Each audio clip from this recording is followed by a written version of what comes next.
As I said before, I'm Sarah Mackenzie. I am the Acting Executive Director of Capita.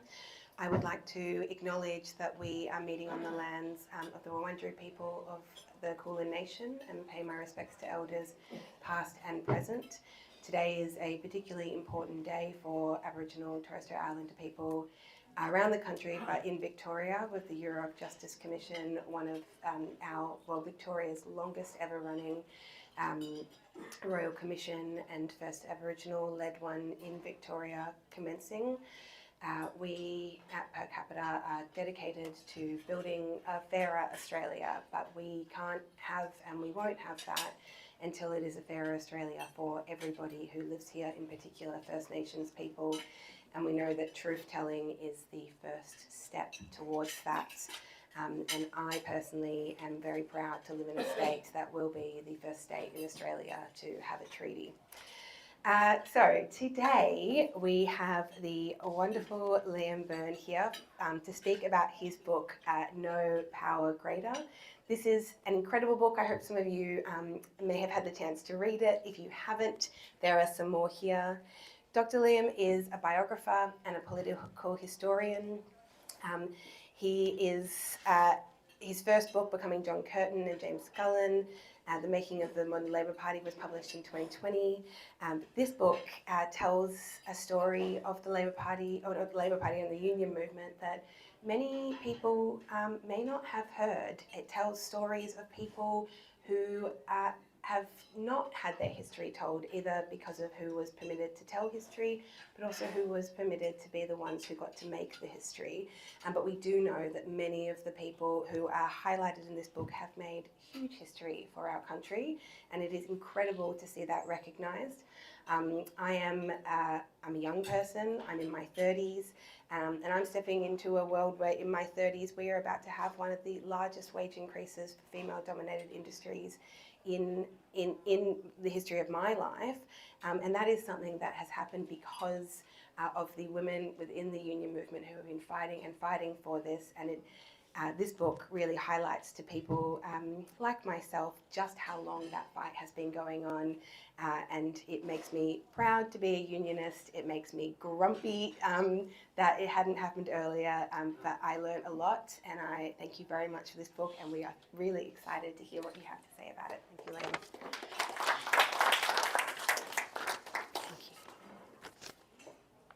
Oh, thank you so much.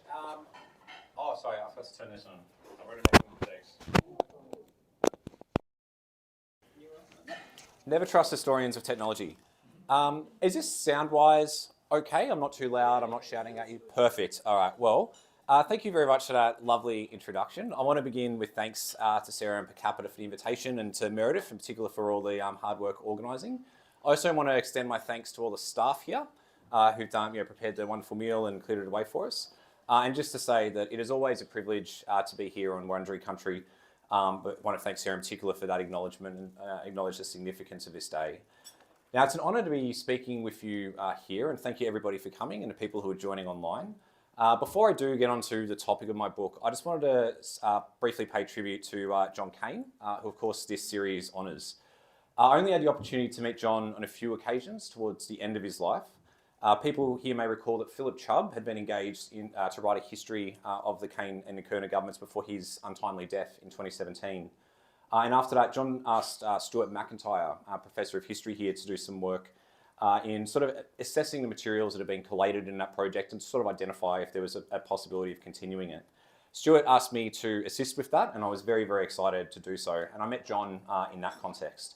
I had the opportunity to discuss labour history with him, which is a wonderful experience, and to hear his reflections on both his time in office and in modern politics. And while we had many points of disagreement, I was struck by his deep dignity, his respectfulness, and of course, his intellect. I remember once I was on the phone with John, and he was very kindly asking me of great interest about my PhD and what I'd written it on and so on. And I mentioned that I'd written on the creation of the modern Labour Party, and that James Scullin and John Curtin were particularly prominent figures in it. And he said to me something I'll never forget. He said to me, "Oh yes, I remember when I met John Curtin." Now, that was the first time actually after many years of writing about John Curtin that I'd met somebody who'd met John Curtin, and it was lovely to have that kind of history sort of passed down and that sort of connection. He told me a story from when he was either 11 or 12 years old, and he was with his father, John Cain the first, senior, and he was at the Northcote Town Hall during World War II, speaking at a war bonds rally with John Curtin. And he remembered to me, yes, he was very tall, and I imagine as an 11-year-old, John Curtin would be very tall. But it was just, I suppose, a beautiful moment of the connection to that history and the generosity of John Cain in having those conversations, having that interest in me, the work I was doing as a young scholar. And I should say that the entire time I spoke to John, I never actually heard him say a bad word about anyone, although I'm sure he had a few in mind. And I never heard him big note himself or throw references around or try to do anything like that. He was a person of great dignity, both in the way he carried himself, but also in the way he treated me. More important people than me have paid tribute to John's, his reformer zeal, his deep convictions and his basic decency. So I won't labour those points, but I do just want to say it's terrific that he's being honoured in a venue for the development and exchange of ideas. And it's an honour to contribute in that spirit and in his memory. So my book, No Power Greater, A History of Union Action in Australia, is fundamentally a story about the human experience of unionism. It seeks to understand what it is that's inspired successive generations of unionists to build, maintain, and pass on their own collective organisations, even amid the extraordinary changes that have taken place in the workforce and the economy since unions were first formed. In the book, I make two fundamental arguments. The first is that unions have remained relevant to workers because unions are driven by a fundamental humanising mission, driven by a desire to assert the fundamental right of working people to be treated as human beings, not as machines or numbers in a computing system or as robots, as human beings.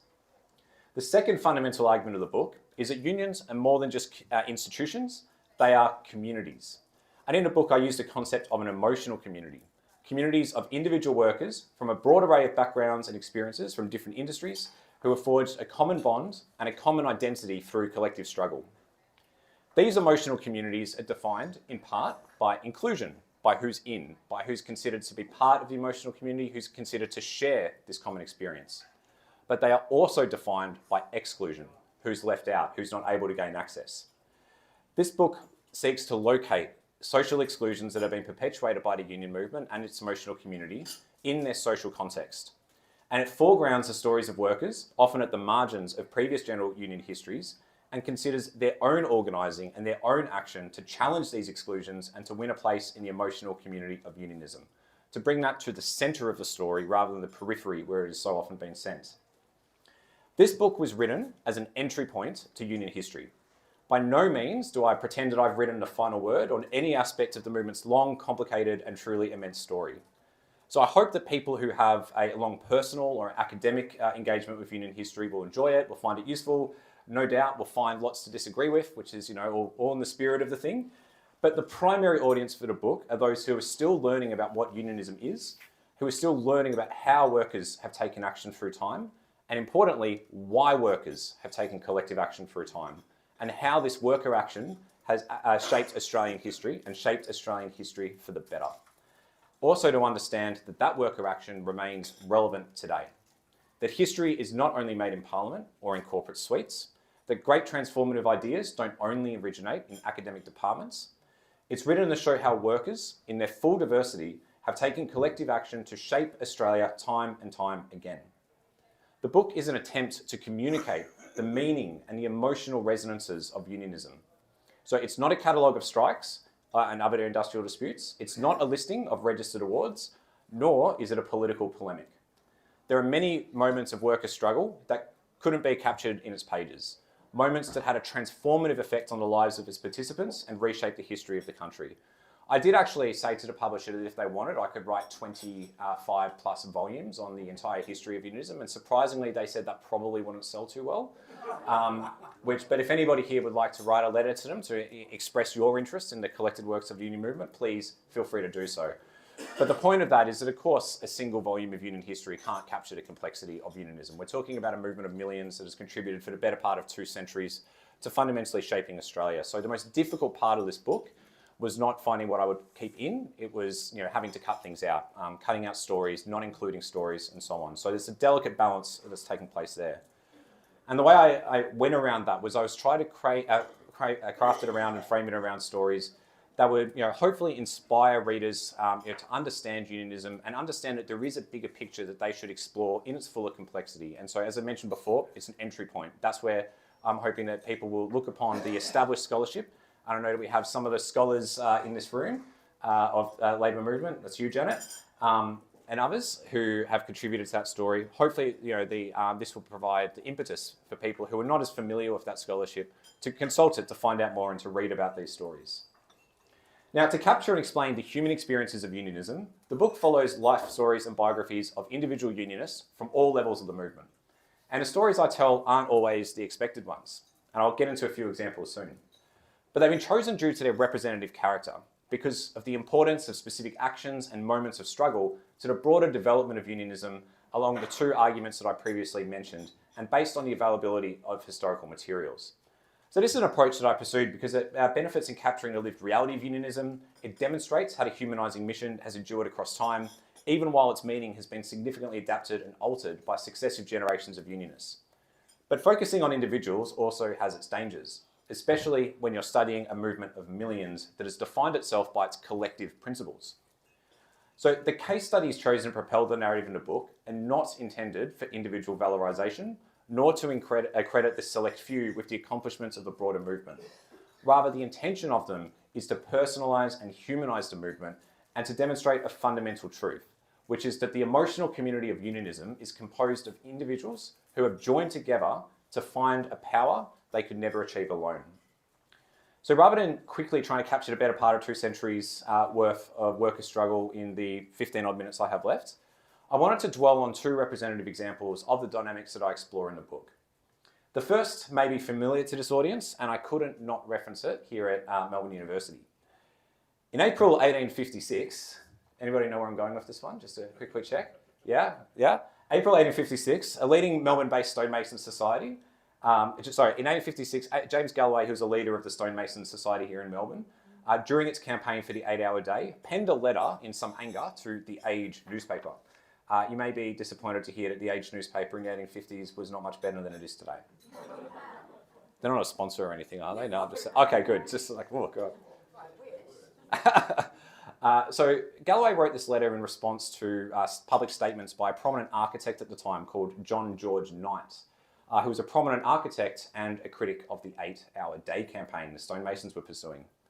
Knight argued that a reduction in work hours would, if it was pursued in the immediate term, would increase labour costs for construction projects, and this would threaten the Victorian colony's entire economy. Now, that may sound familiar to you, this idea that any improvement in workers' rights is going to threaten economic ruin, but any comparisons that you draw to the contemporary era are ones that you are purely drawing on your own auspices, and an historian, I can neither confirm nor deny them. Now, Knight argued the reason for this was an intractable law that could not be violated. In his words, the value of labour, like merchandise, depends on supply and demand. And he believed that the stonemasons' campaign distorted the normal functioning of this principle. Galloway refuted this, arguing that Knight didn't understand what truly motivated the stonemasons' campaign. They did not want their value, like merchandise, to be determined by the whims of the labour market, by the inhuman forces of supply and demand, which in that era, and in others, was effectively operating as a euphemism for what employers said they could afford. Galloway said that the stonemasons, who were largely British-born, had migrated to Australia to escape the class-based privations of the old world, not to replicate them. In his words, we have come 16,000 miles to better our condition and not to act the mere part of machinery. Now, I was really struck by that quote when I read the book, when I was researching the book. Not when I read it. Well, I read it and I was really struck by it as well. But previous to reading it, I wrote it. And I was really struck by the sentiment of not to act the mere part of machinery. Reading through Union sources in this era, I found that similar sentiments were expressed again and again across the burgeoning movement. Across industries, across the colonies, Unionists would frequently invoke this idea that they were not being treated as human beings, but as machines, or as beasts of burden, or as slaves. Union organisation to attain basic rights were conceived as the primary means to resist this dehumanisation and to assert the fundamental humanity of the working person. It's important to understand the context of this humanising claim. This was a time of imperial expansion and of largely unrestrained industrial capitalism, in which the modern understandings of human rights, including economic rights, did not exist. Large numbers of labourers across the British Empire were treated as little more than commodities, and forms of unfree labour were rife. While slavery was formally abolished in the British Empire in the 1830s, in practice it continued in many colonial contexts, including on the continent of Australia, a part of our history that we have not owned up to appropriately yet, I would suggest. Australia also had the experience of unfree labour through convictism. Both industrial capitalism and the British Empire depended upon this commodification and the hyper-exploitation of unfree labour. It also required large workforces of free labour, working people who defined their status against the utter dehumanisation of slavery or convictism, who subsisted by selling their ability to work on the labour market. In theory, they had the freedom to use the labour market as individuals to negotiate with employers on equal terms to get the best price for their labour power. There are many textbooks that will go in great detail about this theoretical possibility even today. But workers found that in the real world, while they were free to sell their ability to work on the labour market, that market itself seldom worked to their advantage. The inequality of the labour market fundamentally worked to bolster the position of those who employed labour, who were more powerful on that exchange when they were negotiating with individuals. This inequity stripped workers of their humanity. It reduced them, as Galloway lamented, to the status of little more than machineries, disposable. This was a process of commodification, one in which human beings, working people, had their social worth and their quality of life determined by the operation of the market. Subject to the inequity and the dehumanisation of the Australian labour market, individual workers lacked bargaining power over wages and conditions. The value of their toil was determined by the principle of supply and demand. The first unions were an embodiment of the reality that the most effective means for the sellers of labour to elevate their conditions on this market was as a collective. If they bound together, they could demand and negotiate a better deal than they would get if they acted alone. So as James Galloway warned a meeting of bricklayers during the 8-hour day campaign, it was necessary that all should go together because individually they would fail. The union movement's humanising claim was formed in this context, which allows us to understand the stonemason struggle in a different way than we have previously. So Galloway became a leading figure among the stonemasons with another recently arrived migrant, James Stephens, who is much better remembered.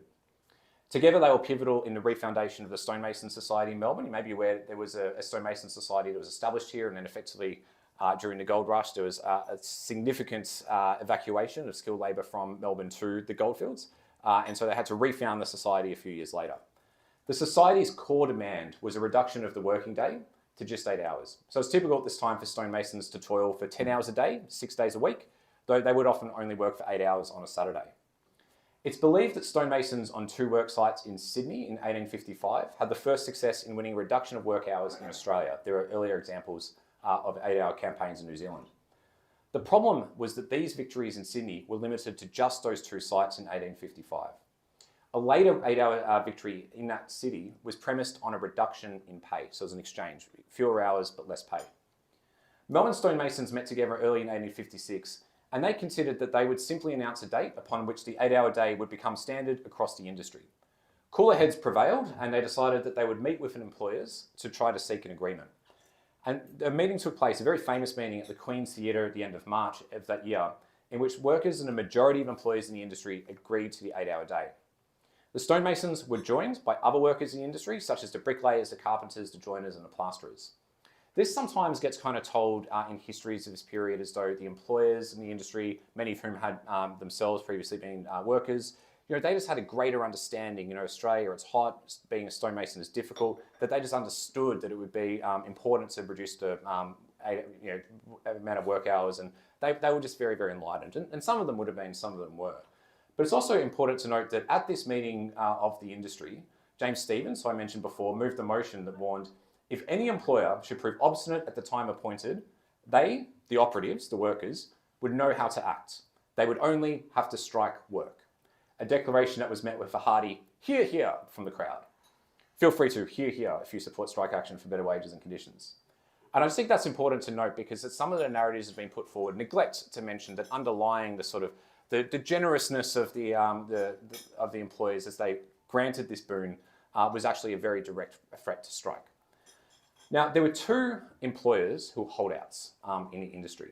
So when it was decided that a new system of work would begin from the 21st of April, and this was a bit of a delay to give employers, the better employers, time to adjust to reduction of hours, there were two employers who said that they would not allow the 8-hour day on their sites. The most famous of these employers was William Cornish, who'd been contracted to construct the Victorian Parliament building on Spring Street. The stonemasons knew that these holdouts would continually threaten the new standard, and that would mean that some stonemasons would also miss out. As Galloway expressed in the Argus newspaper, we considered that we were not justified in accepting the boon from our employers unless it could be universal in operation so that all contractors, all workers may have a fair chance. So that is the background to the 21st of April when the stonemasons determined to take action to ensure that the 8-hour day would be successfully introduced on those work sites where employers had agreed, because of course, until it's actually in operation, you can't necessarily trust that it's going to take place, and to put pressure on Cornish and the other employer to concede. Stonemasons who were building, anybody know, what they were building? Building university, quadrangle, the old quad, where my old office used to be. Anybody else know what else is at the old quad now, just out of interest? The Menzies Institute, yes, just to demonstrate that there's some historical irony yet. The stonemasons, quite correct, who were building the quad, were led by James Stephens. They gathered together and they marched into the city. So the contractors for the University of Melbourne had actually already conceded the 8-hour day. But that was the reason why it began here, was effectively this is a place of strength, and they marched off from here, went around the city, gathered other stonemasons from work sites on the sites that had already agreed to the 8-hour day, and it was part of that thing basically to ensure the implementation, but then they ended up at Parliament at Spring Street as a way to put pressure on William Cornish.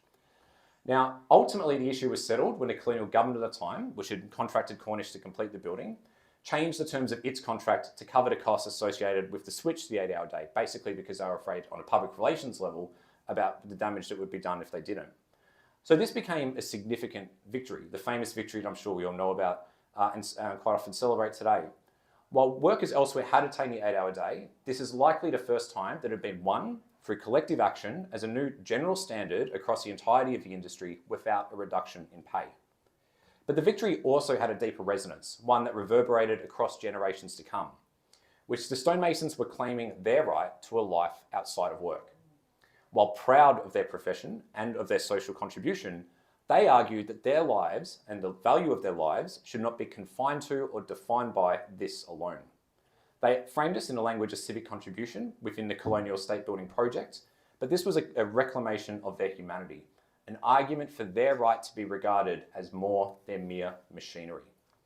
And it was a formative episode in the establishment of the emotional community of unionism, a fundamental humanising claim pursued and won through collective action.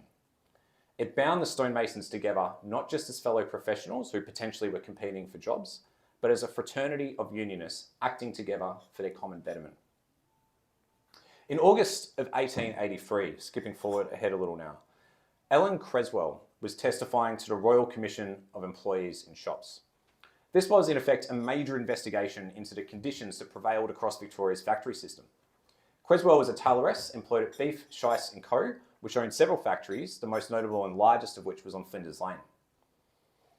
Creswell was, it's actually interesting that there's quite, I'm not sure if I should announce it if this is being recorded, but one of the high-end fashion shops that you get down there, which often are involved in quite dodgy sort of production chains, is now basically across the road from where this site used to be. So once again, there's some historical ironies there. Creswell, who was at the Royal Commission, spoke of the conditions that prevailed across the industry, particularly for women workers. So she talked of long hours of toil, of employers seeking to hold down rates of pay, and the appalling conditions that prevailed. She spoke of the common practice of outwork, which is the practice of sending work outside of factories for women workers to complete in the home. Because these women weren't directly employed, they were frequently subject to hyper-exploitation. Using the labour of outworkers, Creswell explained, was a common tactic by employers to hold down rates of pay. Tailoresses were not paid an hourly wage, they were paid piece rates per item completed, and at the points where they complained and sought to agitate for increases in pay, it was quite common for the factory owners to effectively threaten, well, if you don't like it, we'll just send the work out. Creswell's, though, was not just a tale of woe and the horrible conditions. The commissioners were particularly interested in Beef, Shice & Co. because it was at that company in December of 1882 that the unthinkable had happened. The company had told its female workforce that it was cutting rates by 10%. That's not the unthinkable part, because actually they'd cut rates already just a few weeks earlier by 10%. What was unthinkable in the terms at the time was this was an era in which women were expected to be docile and compliant and to conform to gendered stereotypes of passivity, where the world of work was very much considered a male realm. And among the colonial population, while male work was lauded as socially vital, women's labour was often seen as a mere sort of interregnum between childhood and childbirth, or perhaps it might be an understandable but an unfortunate response to the circumstances of widowhood. Colonial women's primary role was as wives and mothers in this gendered conceptualisation, not as workers. These attitudes fed restrictive employment practices that limited the work opportunity available for women, which then reinforced their subjugation within the household as it largely rendered them dependent on a male breadwinner. This is the gender undervaluation that Sarah mentioned. But the Torreses of Beef, Shice and Co. did the unthinkable because they defied all these expectations and these gendered stereotypes. Up until the 1870s, unions had predominantly been the preserve of white and male workers with socially recognised skills and expertise that was often in short supply.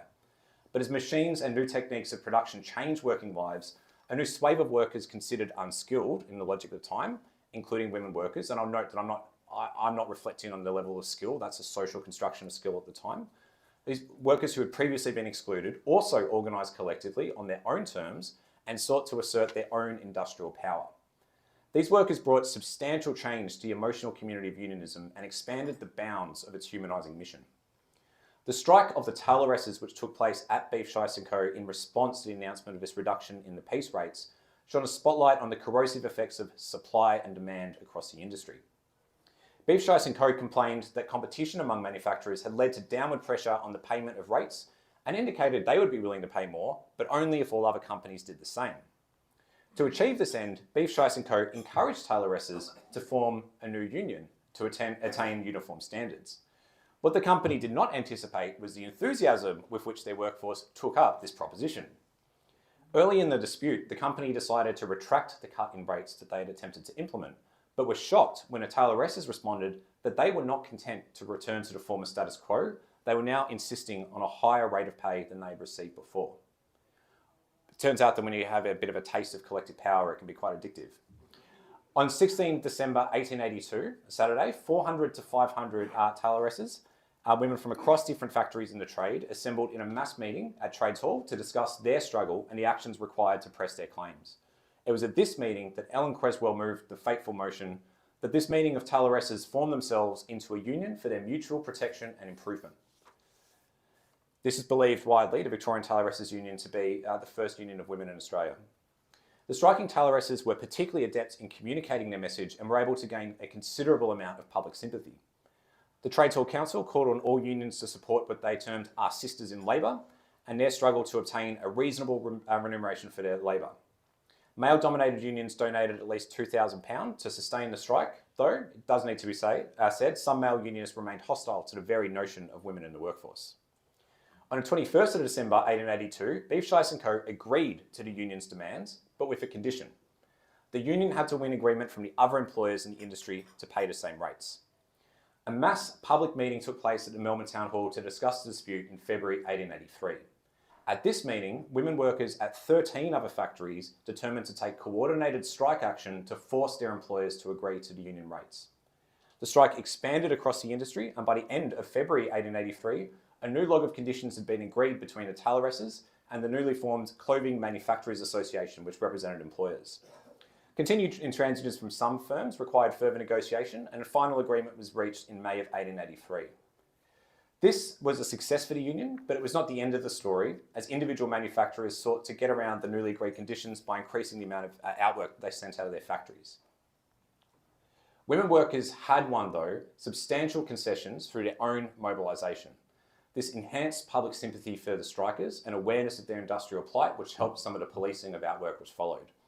But crucially, these women workers had not just been docile victims, but had, through their own action, secured redress, challenging the entrenched gendered stereotypes of the time. They had formed a new union, and they were integrated into the broader representative structures of the movement, though this was limited, of course, by male unionists who continued to dominate.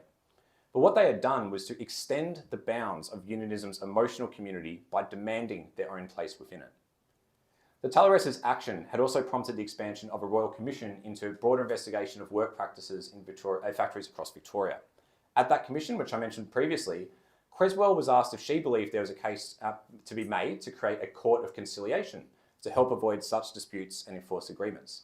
Creswell agreed that that would be a good idea, stating that employers took advantage of their workers. And to quote her, she said, "I consider we are nothing better than white slaves with our employers." Now, such a court was not created in Victoria, though the Torreses were able to win adherence to their log for the rest of the decade, until Victoria was drawn into the calamity of the international economic depression. The early emotional community of unionism was constituted on the basis of exclusion as well as inclusion. The Australian union movement was formed from within the colonial population during the British Empire's invasion and colonisation of the Australian continent. The first unionists were skilled white male workers, like the stonemasons. They created organisations to advance their claims on greater economic justice and recognition of their humanity within this imperial context. Their ideas reflected this reality.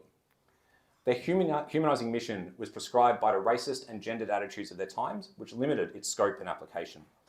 In the decades that followed, the bounds of unionism did expand to the unskilled and to women workers, but the racial boundaries were strictly policed. Unions did not generate the racist ideologies of the British Empire, but they did reflect and perpetuate them in their own ranks. The story of the union movement's emotional community is a story of these exclusions, but it is also the story of how these exclusions were challenged by excluded workers themselves, who came together, organised and acted to challenge them, such as the Torreses. It's also the story of the Aboriginal and Torres Strait Islander workers, women workers, migrant, culturally and linguistically diverse workers, LGBTIQA+ workers, and workers from other vulnerable communities who, through their own activity, transformed the union movement's attitudes over time. Who transformed the movement's practices and its beliefs. Their story expands our understanding of unionism and of worker action. The agency and activism of these communities is an integral part of the story of unionism and of worker action, and it's a history of struggle that deserves to be told. And while I thank Sarah for the very kind comments about my book, I do have to say I only very much scratched the surface of this much larger history. And again, I did propose another 20 volumes to follow, and I'll let you know how I go with that proposal.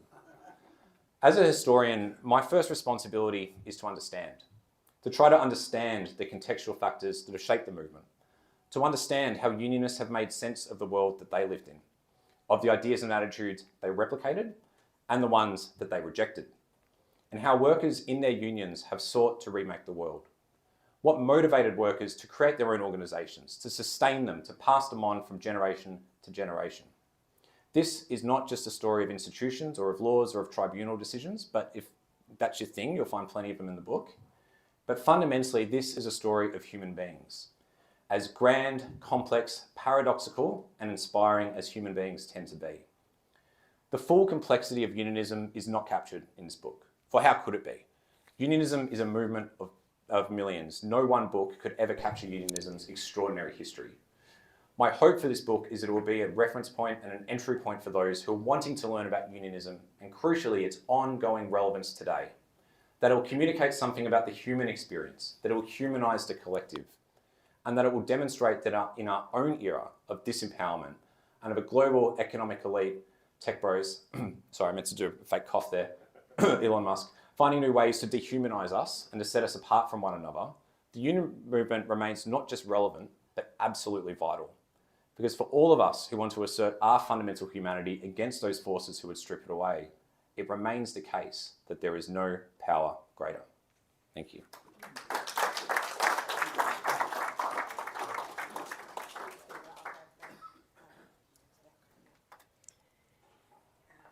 Back to you in a moment because you speak wonderfully. Thank you very much for that. We will go to questions from our audience. Because I have the mic and I have a burning one, I'm going to go first. I wanted to ask about what you've learned about obviously digging into the 8-hour day that we can take into a battle for the 4-day week, because some of those similar things that came up of, sure, you can work less and we'll pay you less, we're definitely seeing with people embracing part-time work but giving people 0.8 when the fight really is that we can do it in 4 days and get the other 2 8s back. If you can, thanks. Thank you. That's a wonderful question. And in the book, I also do explore subsequent struggles for shorter working time, particularly mention there's a section which talks about Laurie Carmichael and I'm just going to call them the metals because what everybody calls them, the Metal Workers Union, wasn't technically their name, but you know what I mean, in their struggle for the reduction of work hours down to 35 hours in the late 70s, early 80s, which was inspired by a number of different factors, but also inspired by this sort of idea that the human beings who worked in manufacturing were having their bodies run down by productive processes and their life was shorter than other people. And so they deserved to have some of their life returned to them for a reduction in the working week, which again is a really poignant and beautiful thing. I also, other struggles which I mentioned in the book and some I discuss and some I don't have the opportunity to about shorter working hours also refer to, for instance, the right to annual leave. You know, this is one of those things when you speak to younger workers who are not aware that annual leave is not something that was just always there. It's not something that you were just given. It was something that was fought for and it was won. And this is also about the reduction in working time and the ability to claim more of our lives back. I do think it's important to go back, speaking specifics about what we can learn about from the stonemasons, who I certainly pay tribute to their struggle, but also to understand some of the limitations as well, is that this was a struggle of skilled white male workers. And you may note that within the 8 hours of rest, 8 hours of work, 8 hours of recreation does not include care time. Continues to be the case today, of course, that women disproportionately carried a responsibility for care time, much which is unpaid, which is an additional demand on women workers, as well as the excessive vulnerabilities when it comes to flexible work not actually being flexible for workers, as women who disproportionately carry that burden as well. So, you know, certainly wouldn't want to suggest that these campaigns should just be replicated in the forms that they were in. But I do think that there is something underlying that, which is that workers contribute and make the economy operate and make our society operate. And workers are proud of that professional identity and they deserve to be. But also it's important that workers are not just treated as though work is the only aspect of their lives. Workers do have fuller lives and that should be respected, and ensuring that there's appropriate amounts of time that they can actually live beyond just the bounds of the workplace. And I know there's different unions pursue that in different ways. They conceive of shorter work hours and greater security at work in different ways. And certainly, wouldn't want to speak to industries that I'm not involved in, where that's framed in a particular manner. But I think that humanising claim that underlined what the stonemasons were trying to achieve needs to be updated, needs to be understood in a different gendered sense. But I still think remains true, is that working people are human beings, and our humanity needs to be recognised in our ability to live decent, fulfilling lives outside of the workplace. And think about, recent times, for instance, the right to disconnect, I think reflects that to a certain extent as well. But it's the humanising sort of character of that, which I think is really important for those struggles. Thank you. We have a question here, and then we'll stay at this table and move around. During the late 70s and early 80s, I'm talking about last century, not one earlier, I worked for SBS at the time. I was a founder of SBS before it had a name. And we ran a number of weeks of a campaign for out workers who were all but one or two, were all migrant women. And the goods, the cut garments, for example, are delivered to your home. We discovered, with women in tears and afraid that their husbands might stop them from working, the people delivering, other migrants, delivering these packages of goods and so on, were actually expecting special favours. They were really at their mercy. If they spoke to their husbands or sons or whatever, they were going to be stopped from working. And anyway, it was difficult. So initially we had a group of about 5 women that would go to your home when they knew that you were going to have the goods delivered. Someone would be there with you, having a cup of tea or whatever. Question. It worked for a while, but you can't sustain that for too long. And there were some really bad scenes. I was, I'm a witness. It was directed at me in particular. And it was very difficult. And I have to say, sadly, as a union member, I have always been a union member. At times I have been a member of 2 unions because of my work. There wasn't a lot of attention being paid. It wasn't big enough, serious enough. Just jump to a question. Yes. Question, or my this is a great story. How do we turn things around that way? Because over time we learned that new ethnic group coming in, they were the target, of course. The Italian, Greek, and so on women were no longer doing that work. And I think that there needs to be some education, even today, in the trade union movement about these changes. And they are serious. They're very serious. Thank you. Well, thank you for the reflections and those the question and those comments. I did not expect when I first began reading this book how consistent a thread outwork and outwork activism, the activism of outworkers would be throughout the book. I was really quite surprised by that. And of course, I mentioned outwork in the 19th century, and as quite rightly point out, it was consistent still, but there was a real growth of it, particularly in the 1980s in some sectors. And a lot of this reflects sort of broader changes that are taking place in the industry and increased vulnerabilities that many workers had. And as you quite rightly point out, that disproportionately it was women of migrant backgrounds who were undertaking this work. There was the sort of previous to the 1980s, the main union in the industry certainly had a sort of a position of wanting to regulate outwork out of existence, which then sort of had the effect of kind of perpetuating the fact that many workers were then on the margins and they weren't included in the industrial system, and exposed to vulnerabilities, which you mentioned. There's a big change in the 1980s in the union, particularly I'll tell this story about the leadership of Anna Booth and other workers who were sort of coming at this time, first National Secretary of the union, who actually began to say, like, we need to engage with outworkers and see them as workers, and really significant campaigns that the union undertook in that period for outworker rights. And we would see that really consistently in the decades that have followed since until today, of really trying to ensure that outworkers were recognised as workers and had rights as workers. One of the stories I tell in the book is of Nuet Nguyen. It's such an incredible story that it spreads across 2 chapters because I couldn't possibly contain it in one. Nuet was an outworker for 20 years. She herself is a migrant, a refugee from Vietnam originally, and went to other places before coming to Australia, and was in the outwork industry. And there's a really powerful moment in the book where she's reflecting on what outwork was like, of working 7 days a week, usually 12 to 14 hours a day, and in addition, caring for her children, where she said, I feel like I'm a slave. It was really striking how a century after Ellen Creswell, Nuet was using the same language and the same sort of understanding and the same modes of work. But Nuet, and there's this one bit in the book where she goes to a fashion store, and her daughter who was with her said, oh mum, that's one of the clothes that you made, and it was retailing for over $200, and Nuet had been paid $6 for it. And I think it's important to go back and to note as well that the use of outwork and the conscious use of outwork was a deliberate business strategy by large clothing companies to avoid having a direct working relationship with those workers so that they could avoid paying them their rights and conditions. And so a lot of the union's work was about making sure that was recognised. And Nuet herself became a union activist. She went to speak at a Senate inquiry. She did outwork engagement as a union activist, and then subsequently came to work for the union as an outwork outreach officer. A really incredible story, once again, just like Ellen Creswell's, not just of the experience of this hyper-exploitation, but of her agency, her activism, and of others, other outworkers to change, to win new rights and to crucially make sure that all outworkers are aware of them, which is an ongoing issue today. This is not an historic issue. This is something that workers who are conducting outwork continue to face, and it's an incredible testament to Nuet and her story that she's done that work, continues to do so. It's a really beautiful and poignant sort of story in the book, and something that deeply didn't just move me as an historian, but sort of changed me as a person to read about her courage. Thank you. There's 2 here at this table. Yeah.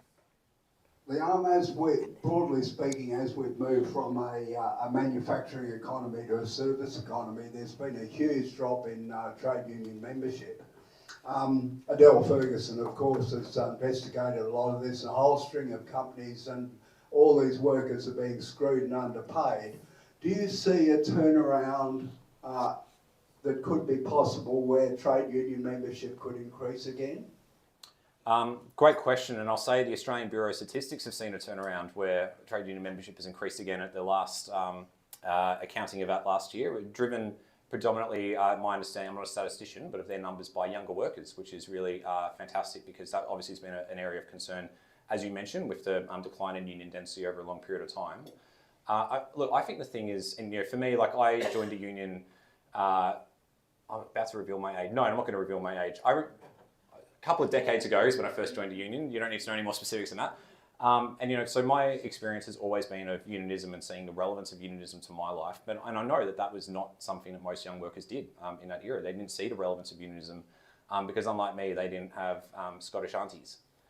If you want to know, like, the great propounders of unionism, it's definitely Scottish working women. which is a huge influence on me and my understanding. But for those who lack that, people don't always see what the relevance of unionism is. What I think that is very clear is that people are seeing that relevance now. I'm seeing it all across the world, that the rise of inequality, the rise of horrendous reactionary right-wing mobilisations has had a response for those people who want to see a better world and who don't want to just be victims to this reaction and who don't want to be disempowered by large corporate entities who deny them their basic humanity. And it is the case today, as it was the case 2 centuries ago, that the greatest source of power and resistance against the big corporate entities who wish to dehumanise us and atomise us and prevent us from influencing and transforming our world is unions. It's as simple as that. And so I think that that's the thing which gives me great hope. And in terms of the way that specifically is turned around, it's the unionists who are undertaking that work in their own industries who will be the future of that. And certainly not my ambit as an historian to comment too much on that. But I do have great hope that because of that fundamental humanising mission and drive is, unfortunately, it's still suited for the time. But the reality is that the power that comes from the collective remains the greatest protection that we have, and I think people are recognising that. So I've got one here and then behind you to Bruce. I'm tempted to pick up your throwaway line about the age in the 1850s. It was a great improvement, I think, on the Argus of that day. And let me remind you of their campaign in support of the diggers from the Eureka Stockade.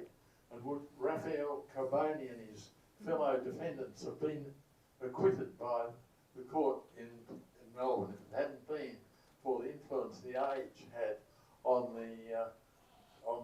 public opinion in favour of the diggers. So they were a bit progressive. Now, in the 1960s, I was an article clerk working for a Labor solicitors firm, and I was a bit shocked to find that one of the partners was going up to Eagle Hawk and to Bendigo to take instructions from widows whose husbands had been miners in the gold mines of Bendigo and Eagle Hawk and who died early of silicosis. And as early as in their mid-50s in some cases. Absolutely shocking situation. And since then we've had asbestosis and mesothelioma, and the thing that's actually absolutely shocked me is to find that masons are again facing silicosis. Have we learned nothing from the dangers of dust in the lungs? And unions' defence of industrial safety and against industrial disease is a pretty important part of their story, I think. Yeah, I just couldn't agree more. I think that's a fantastic illustration of the significance of unionism, and the thing you said that, what we're seeing, what connects a lot of these stories is corporations that have deprioritised the health of their workers over their ability to conduct normal business operations, which means profits. And in that regard, I think we can see that there are clearly some interests in our society that have not learnt much about that. Which is why, again, the greatest protection that working people have is their union, and I think those campaigns indicate why, and it also indicates what's at stake, because those are incredible, moving, transformative sort of moments of, again, the working person demanding their right to a life, to be able to live, to not be condemned to an early grave because somebody else wants to make profit off the work that you do and are willing to allow you to work in dangerous conditions or work with dangerous materials. There is an imbalance of power when people on the labour market basically have to sell their ability to work for a wage. And if they don't have the collective power to make sure that there's certain conditions in place to protect them, then that is exactly where we go. So I think it's a wonderful, beautiful, moving sort of point that you made about the significance of unions in ensuring that basic fundamental humanity and the right to live decently and to be healthy at work is an incredibly important part of the union story. Got one here, and we'll do one more after this. So if there's a question, we'll go to Renata after. I was involved at the ACTU in '79, involved in the Shorter Working Hours campaign, which was a 35-hour week campaign. In retrospect, it was the wrong claim. Someone's mentioned a 4-day week, 4 9s, 36, makes sense. And in fact, that's where ICI ended up. But some workers at ICI worked a 3-day week, 3 days of 12 hours, because they were just monitoring screens, and if nothing was going wrong, there was nothing to do. So 3 days of 12 hours and they got a 36-hour week. But the most sensible claim would have been what the French have done, which was to go for 5 weeks annual leave and 6 weeks annual leave and still work a 40-hour week, as opposed to what's the Australian standard of 38, which arose from that shorter hours campaign, which really just led to a higher hourly rate and people working the same sort of hours. It's only the building unions who have a regular rostered day off who genuinely got the 36-hour week with regular leisure, because it was all about more leisure. Anyways, it's a very important campaign. Laurie Carmichael deserves great recognition for it, but we could have been more visionary. Well, thank you for that comment and that reflection. I suppose one of the great joys I have as an historian is that it's not my job to commentate on some of the specifics of the campaign demands and how that was formed, but rather to understand it and to comprehend what some of the major arguments were and to connect it to that broader trend of union history. And I think that in that context, you could see that Laurie Carmichael's arguments about the significance of reduction in work hours and what it was supposed to do, and you can see the connection to that broader humanising claim. Also I mentioned it, but don't talk in great detail, but Laurie Carmichael, among others in this period, also had some really interesting points about automation and new technologies and their connection to shorter working hours, but more broadly about their effects on the world of work that are very resonant today, I think, as well. So, there was contest over the vision, I fully agree, but I still do think it was a visionary sort of idea in its own right, though, of course, not to preclude the fact that there are those very legitimate disagreements. Renato, I was just wondering about gender issues because women in the workforce didn't have the same bargaining power that men did, and so they tended to have far poorer working conditions. And I would just like to hear your thoughts about that. Yes, fantastic question. A really important thread in the book. And I began there with the Taloresses, which is the example that I used to begin the book, because I think it really speaks to the extent to which systemic sexism and gender undervaluation was embedded in the industrial system from the colonial era. That was then an inheritance that was carried on into the 20th century. And many women workers have confronted that. And with great heroism, courage and ingenuity challenged it as well. And so part of the story of the book is to highlight the story of the women workers and the women unionists who tried to theorise exactly what that was and what the best response to that would be. So from Louisa Dunkley, who was involved in the 1890s in a very important campaign that led to winning a wage equality campaign, an equal pay campaign in 1902, which it's hard to tell but believe was at least one of the earliest clear wins of women workers anywhere in the world, certainly in a white collar industry for equal pay. And Muriel Heaney, who campaigned for 6 decades, was an organiser, a leading campaigner against the embedded structural inequality and sexist that was embedded in the wage fixing system through the family wage principle. And spent 6 decades campaigning against that, often running against some in the male leadership of the union movement who were not keen for that campaign to be prioritised. And having to intellectually defeat them and to make campaigns against them, often a great personal cost. Incredible courage and determination, but that did significantly contribute then to the wage cases of the late 60s, early 70s, which did lead to the family wage principle being undermined and the legal right for equal pay being established. And I think then it's really important to note that there is a difference between a legal right being established and equal pay being the actual reality for women workers, and that is a struggle that continues to this day. The gender pay gap has been reduced over the last few years, but there is still a gender pay gap. There is still a gender gap in superannuation. There is still the disproportionate burden of a series of insecure work being carried by women workers, of unpaid caring responsibilities carried by women workers. And so that's thread of that continuing struggle. How the significant wins, but also how far we still have to go, is a really important part of this book. And in particular, to tell Muriel Heaney's story, somebody who I wrote about in my PhD thesis. That's ancient history in my PhD, but somebody who her courage and determination really struck me then, and somebody who at the end of her life in 1974, just 2 weeks after the third and final of the major equal pay case at that time, she felt she'd been completely forgotten by the union movement, completely forgotten.